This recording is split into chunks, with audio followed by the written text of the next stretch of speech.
It's now my great pleasure to introduce Dr. Rod Tayler. I've gotten to know Rod quite well over the last few months. We've been working together quite intensively around getting this event underway in Melbourne. I can tell you that by day he's an anaesthetist, and by night he's a low-carb, paleo, sugar-busting sleuth. And I can also testify to his passion and commitment to this area. And he's incredibly approachable and willing to share his knowledge and expertise with everybody. And today he's going to talk about doctors' weight and health and carbohydrates. So please welcome Dr. Rod Tayler.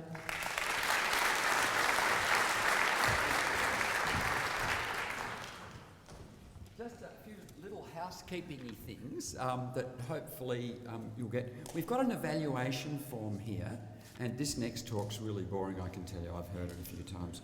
So if we can pass, I think we could pass those around, Joe. And also we've got, should we pass those around at the same time? We've got all the websites and books of the people who've spoken today. We've had a great time with Jimmy and Christine. They've been here with us for a few days. We've had dinners, we've been talking, we've been able to talk about the finer points of low carb and ketogenic sort of status.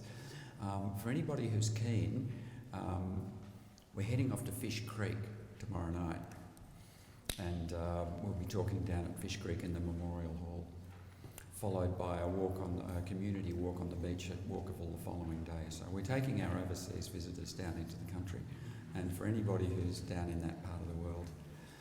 One other little bit of housekeeping, there is an optional brunchy thing on tomorrow, which some of you are coming to, and if more of you would like to come to that, it's at 11 o'clock in Albert Park. We are charging either $44 to come, which is what we've charged all the people who bought that ticket originally. But if in lieu of $44 you wanted to bring along a delectable low-carb paleo dish, that would more than make up for the lack of the $44. If anybody's interested in coming, we'll give you the details if you ask Joe or myself. But we've got a number of people coming, and it's an opportunity to talk more with Jimmy and Christine in person and some of the other presenters who've been here today. And we'll look forward to doing more events like that through the Paleo Meetup group in times to come. So if you just Google Paleo Meetup Melbourne, you'll go to the website, you just pop your email address in, and you will get the communications for things that we plan to do. And I must say we are very much encouraged by the terrific turnout and the terrific response, and the people who've come along today who are talking to us, and I think there's a lot of good feeling about this lifestyle, and I think a lot of us have enjoyed a lot of benefits in our own lives, and I keep learning more things about it. There's quite a lot to know. On a simple level, it is quite simple. On one level, it's quite simple. But also there are levels of understanding, and probably taking it to the most advanced level would be hanging around to listen to Jimmy talk about nutritional ketosis, which will be on after afternoon tea today. So I thought I'd do a whip through a whole lot of slides of some of my interests, how I got into this, and what I do about it myself, where I see it going, and how it fits in with current science and how it fits in with current medicine. As I mentioned before, this is the book that got me started on this a few years ago. I've made a website on this called giveupsugar.com. When I originally started on this, I thought, hey, it's fructose, it's all fructose, you get the fructose out of your life, that's it, that's all you have to do. And I think for a lot of people, that gets them a long way, get that sugar down. But for probably most people, and a lot of people, it just doesn't go far enough. There is more to know. And besides, if you give up the sugar, what do you have in its place? So you'd hope you were having something that would be better, more nutritious.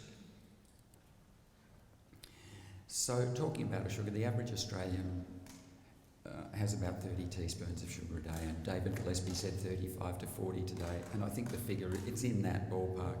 But in any event, it's a lot. This article I thought was very interesting because for the first time an authoritative medical organisation, the American Heart Association, put a figure on how much sugar we should have, and they called this a prudent upper level. 6 teaspoons of added sugar for women, 9 for men. And that's not saying you should have 6 and 9. That's saying that is the upper level of what you should have. And what did we just hear?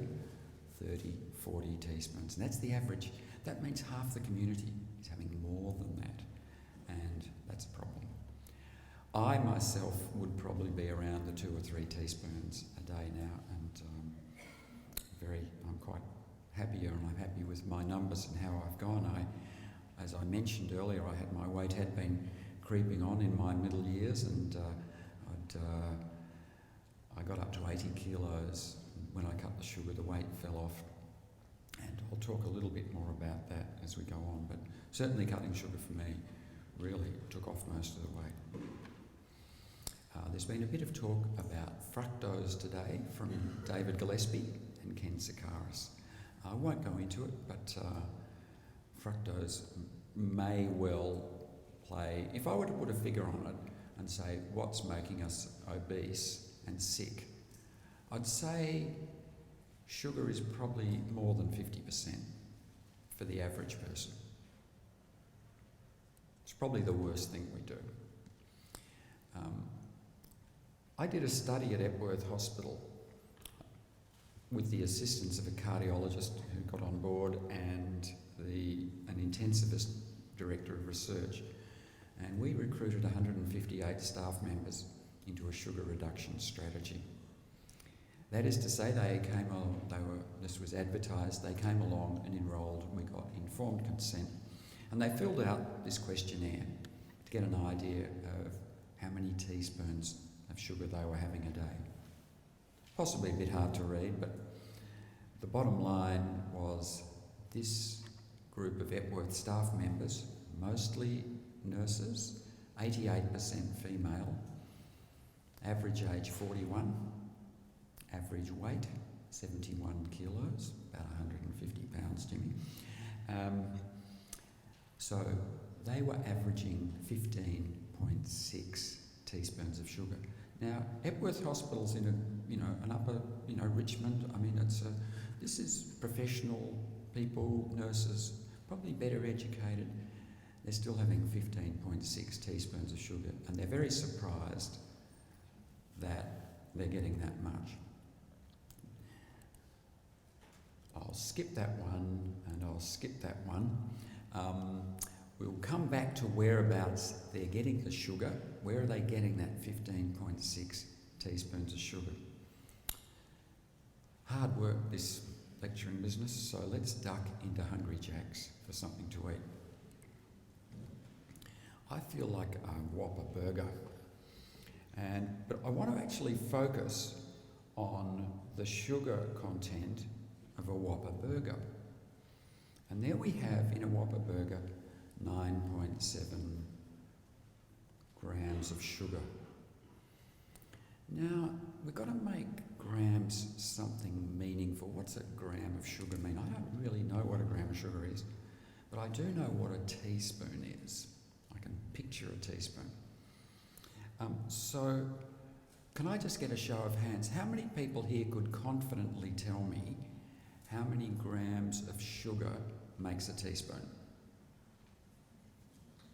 Good. I see, I'm guessing that's about 25% of the audience.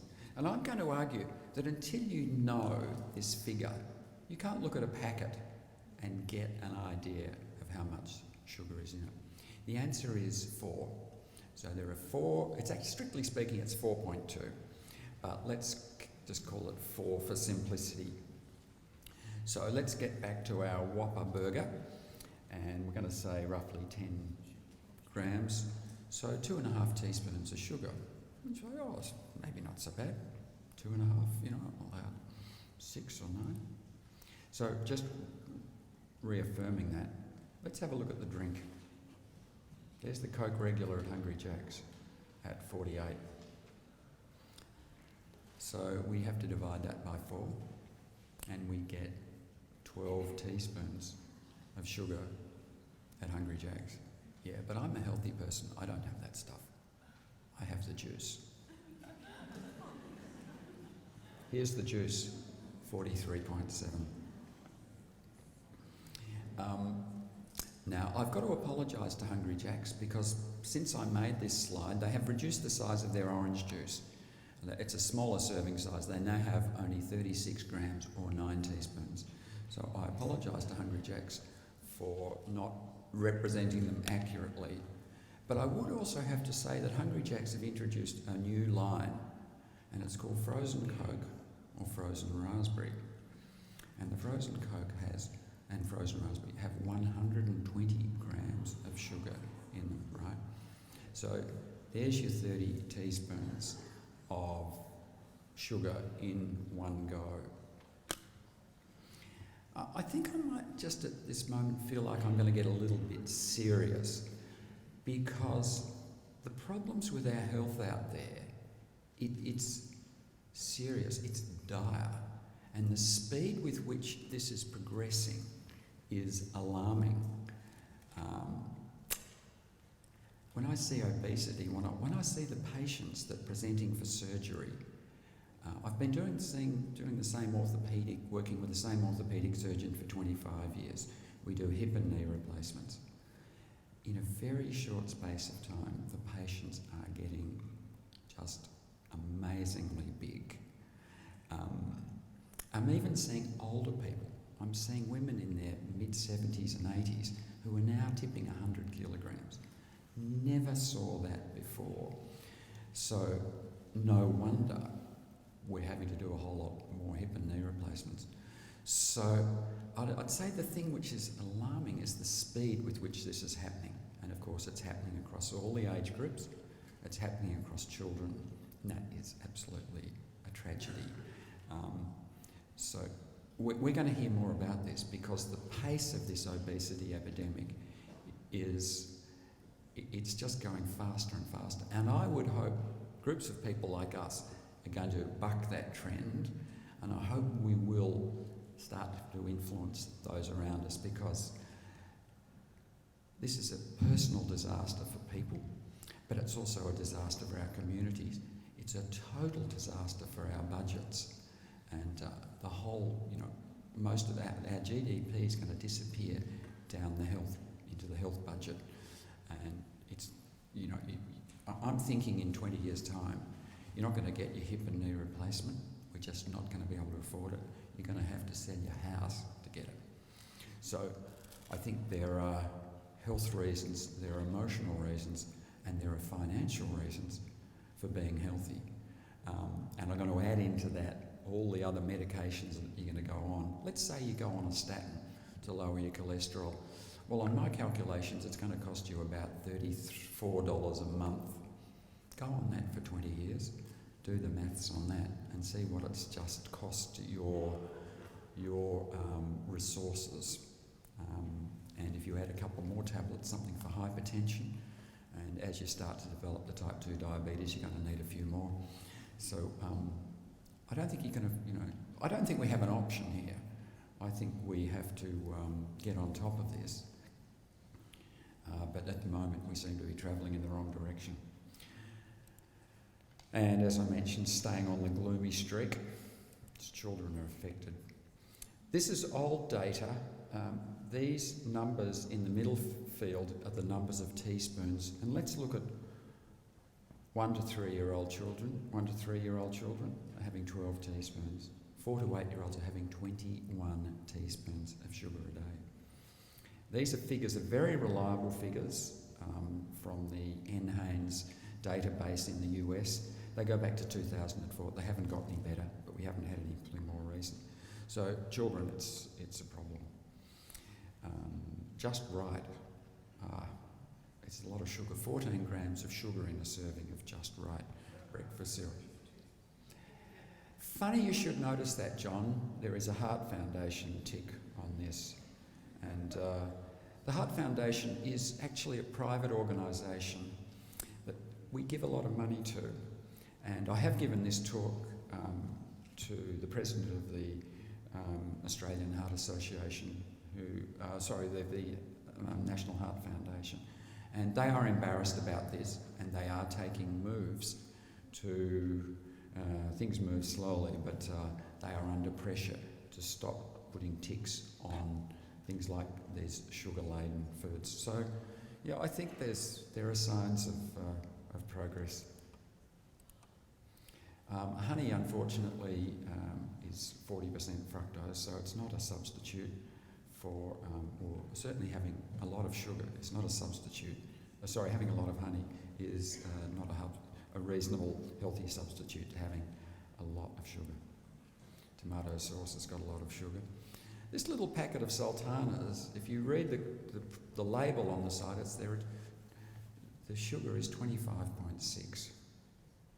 So again, we have to divide that by 4, and we get just a bit over 6 teaspoons of sugar.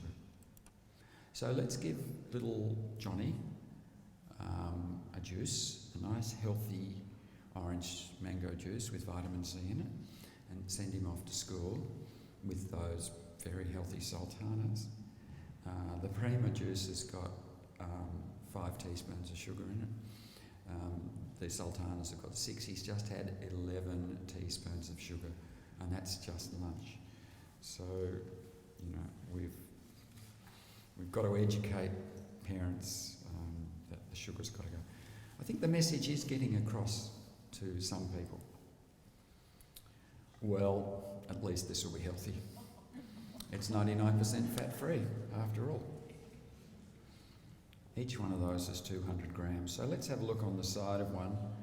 And here we see 31.2 grams of sugar in one of those tubs of yogurt. We've got to divide that by 4. We're going to get 8 teaspoons of sugar in one of those. Now, it's slightly more complicated than that, because dairy products contain milk sugar, which is lactose. So it's not 50-50 fructose glucose. So to be fair, if we're really concerned about the fructose, we probably need to take 10 off that figure down to 21. Still 5 teaspoons of sugar in that. And I work at a number of hospitals, and what do the staff bring along with their healthy lunch? A low-fat yogurt. So we've got work to do to get this message out there. Juice is full of sugar. Let's go into Boost Juice. Boost is one of our sort of juice chains here in Australia. It's been hugely successful, and that's a problem. Now, let's get ourselves a low-fat mango magic, right?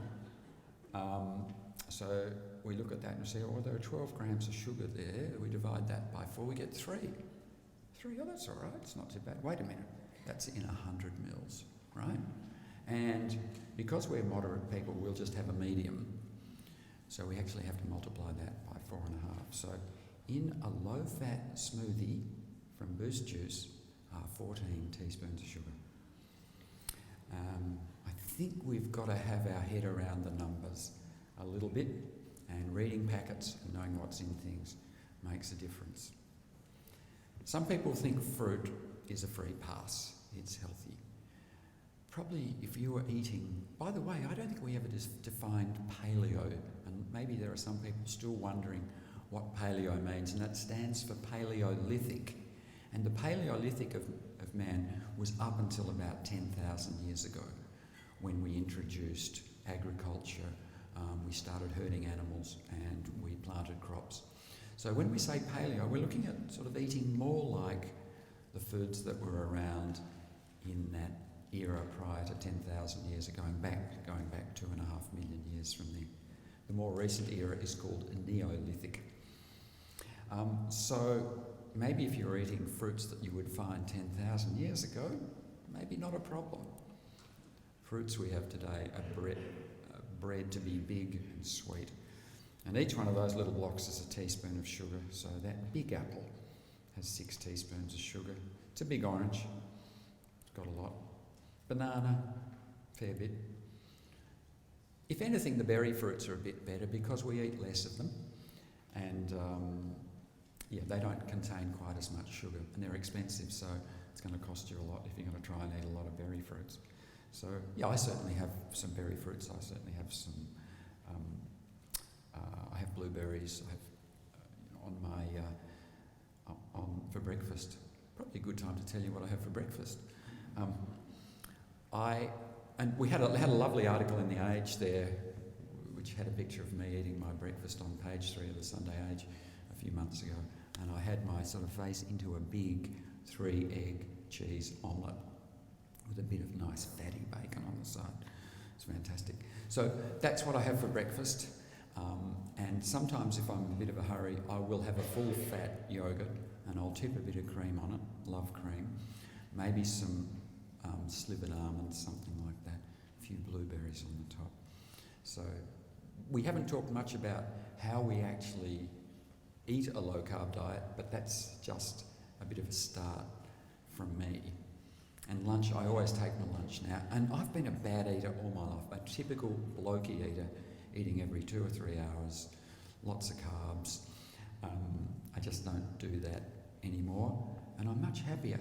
Another thing that hasn't come out a lot today is when you go low carb and you eat more fat, you just don't get so hungry. So instead of, and I'm sure Jimmy, you would attest to that, and on all of Jimmy's blogs and all the people I hear talking about it, we describe this. You eat higher fat, you eat low carb, hunger is not such a problem. So my latest breakfast is actually, I've been skipping breakfast lately because I don't need it. And the first thing I have is the lunch that I've packed for work, and that's got 1 or 2 big handfuls of salad vegetables in it. And if you haven't seen Dr. Terry Wales' video on minding your mitochondria, which Stephen alluded to mitochondria, and if you want to look after your mitochondria, she advocates a lot of salad vegetables, and I've taken that up, and I love it, and it's good. So lunch for me becomes a lot of salad veggie, a bit of last night's leftover meat, maybe some capsicum, maybe a few beans, maybe some cheese. I have dairy, but I tend to just stick with the cheese and the cream and not so much milk. Sorry, that was a little bit of diversion into my eating habits. We had another article in the Sunday Age. We got some friends at the Sunday Age, and they like to put, big pictures on page 3 of the Sunday Age. So that was another article we had talking about those points that I was making about fruit, that fruit does have a lot of sugar. And I used to eat 4 or 5 pieces of fruit a day, and that wasn't good for me. It wasn't good for my gut health, I can tell you. So this is a bear. This is a bear in North America, and this is autumn. And what does a bear do in North America or Northern Europe in the autumn? It eats berries. Masses of berries. Berries come out by the and what happens to the bear? It fattens up. So it's essentially taking the sugars out of the berries. A fair bit of fructose there. And this fattens up the bear. And it's a survival mechanism to get through winter. So there's a bear eating berries. So I'll just finish. I'll just go back onto that. So that's just making the point about, in this day and age, we have fruit 365 days a year. If we were eating berries like that in the autumn, we mightn't be so bad. And it just reinforces that point that we were talking about eating fruit in season. Certainly, if you ate 5 big pieces of fruit a day, well, you might be upwards of 20 teaspoons of sugar in there. I know it's got fibre. I know there are some other good micronutrients in there.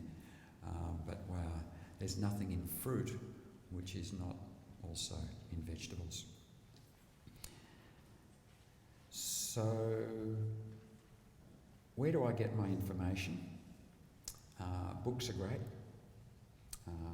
That's David Gillespie's second book. He didn't mention he's got another book coming out next year. I think we're not supposed to tell you. Toxic Oils, it's called. So he'll be talking about not just sugar on this occasion, but like his last book on big fat lies, he's going to be talking about the polyunsaturated seed oils. And I apologise, I ate margarine for a long time, and I was telling everybody for years they should cut their saturated fat, and you should eat this healthy margarine. And sorry, I don't know where I got that from, and it's probably the same place that most doctors get their information from. It's sort of just passed on over time without being critically evaluated, and that's our problem. More good books, and I've listed these on my website for anybody who's looking for an entree of what to read. These are well put together books. That was one of my favourites. I got that because I thought, well, this book is going to tell me what's causing the obesity epidemic. It's a wonderful review of all the science going back for a long time. And the thing that I got out of this book, when you look at the science closely, all the conclusions are, we don't know. So that was rather sobering. And I think we now have a new hypothesis. And the new hypothesis is the problem are not fats, or the problems are not healthy fats. The problem is carbohydrate. The problem is particularly refined carbohydrate. That is sugar and other refined carbohydrates. So it's a hypothesis because it's very hard to do a scientific study which conclusively proves this. You have to take a big number of people, you have to follow them for a long time, you have to know exactly what they eat.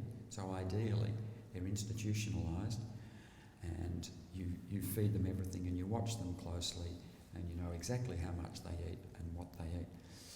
It's effectively impossible to do studies like this. And the reason why we followed the wrong hypothesis for so long is because we followed very weak data. And I think it's finally become apparent to everybody that this data just doesn't stack up. It's not proven. In fact, more data is now showing that the low carb, high fat is the way to go. But unfortunately, we're still battling the sort of huge sort of cloud of conventional wisdom that the problems is too much calories, not enough exercise, and we should be on a low-fat diet. I mentioned before that really this has been a fantastic asset for me, listening to the podcasts. And on my iPod I've got up to about 110, and I keep adding to them. So if you're a podcast person, and I know a lot of you out here, and a number of people I've met, our committee who've met for organising this, they've all listened to a lot of these podcasts. And you hear a whole range of people, so they're not all coming from the same viewpoint, but the conclusions you get over and over and over and over: low carb, moderate protein, high fat. And just how high should we go? Well, now I heard Ivy say she's about 70%. Jimmy, how much? 85 for Jimmy. I think I've got a bit of catching up to do with both of them, but the more fat I eat, the better I feel, and the waistline continues to get better and better. This is what I used to be when I was 19. It's taken me a long time to get back to it, but I'm certainly enjoying it. So yeah, look at Jimmy's podcasts. There are so many good ones in there. I prefer probably the slightly sciencey, medically ones, but there are ones from a practical paleo point of view, how you actually eat, from the fitness perspective. There are a number of ones out there. And we are making inroads. Ken, who was here before myself, and an epidemiologist called Simon Thornley, who's a young epidemiologist in Auckland. We've given talks in Melbourne together at Epworth, and we've written an article in the Internal Medicine Journal that was published only about a month ago, which goes to all the physicians in Australia. So we are, bit by bit, we're pointing out the alternative hypothesis, and that sugar, and this really says some pretty strong things about the so-called lipid hypothesis and the idea that saturated fat is bad for us. So I think bit by bit the medical profession is, certainly a number of people I speak to, they're starting to get it, but we've got a long way to go. So what do I suggest? Keep your teaspoons of sugar low. Watch your fruit. Now I meant to take that slide out because I'm more into intermittent fasting. But I used to believe that once upon a time that it was important to keep eating. I don't anymore. Alcohol, I think, is a problem for some people, and the National Health and Medical Research Council have been telling us the numbers on alcohol are just not good. The outcomes are not good. So I think restricting your alcohol is a good thing to do. Now, the other thing that I haven't paid much attention to is how do you actually measure carbs in your diet? And I think we want numbers here again. How do we measure how much carbohydrate we're having? The average Australian's having about 300 grams of carbohydrate a day. I think we should be aiming at about 50. There are some of us who 50 is way too much. We will not get our weights down. We will not get on top of our health problems on 50. We might have to go to 30 or 20. But there are some others of us who probably feel good and be reasonable on a higher number than 50. But it's a bit like Jimmy is doing this N equals 1, his study. We've all got to work it out for ourselves, what we should be doing. So I'll leave that one, but cut your carbs, can I eat fat? Yes. Website, and we're done. Thank you very much.